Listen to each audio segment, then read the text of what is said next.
नवाज शरीफ एहतसाब अदालत में पेश हुए तो जज से मुकालमे में दिल की बातें कह दी।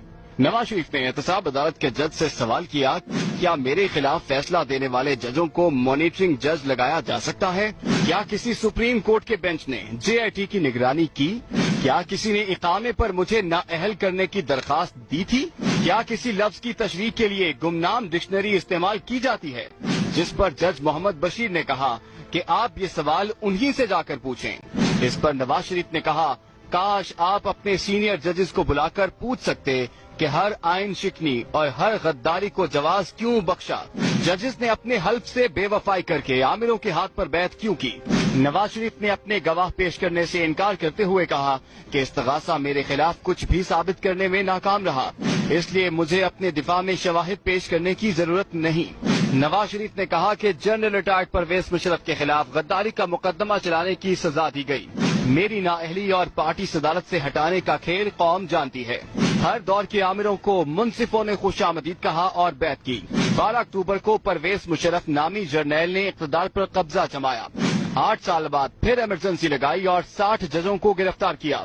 मुशर्रफ के गैर आईनी इक़दाम पर वाज़े मौक़िफ़ अपनाया और मशवरा नुमा धमकियों के बावजूद गद्दारी का मुकदमा कायम किया।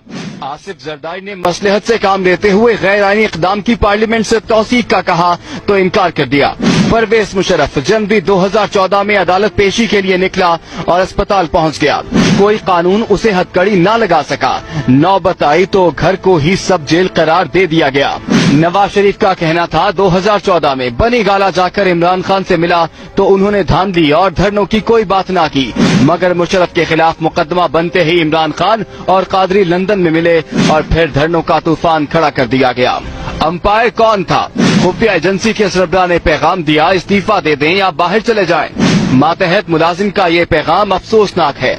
मैं डट गया, जिसकी सजा इकामे पर नाअहली, पार्टी सदारत से फरागत और रेफरेंसों की शक्ल में दी गई। साबिक वज़ीर आज़म ने कहा कि आइन शिकनी का फैसला 1-2 जर्नैल करते हैं, कीमत पूरी फौज चुकाती है। फौज की इज्जत करता हूँ। दिफाई बजट में इजाफा किया। फौज की कमजोरी का मतलब दिफा की कमजोरी है।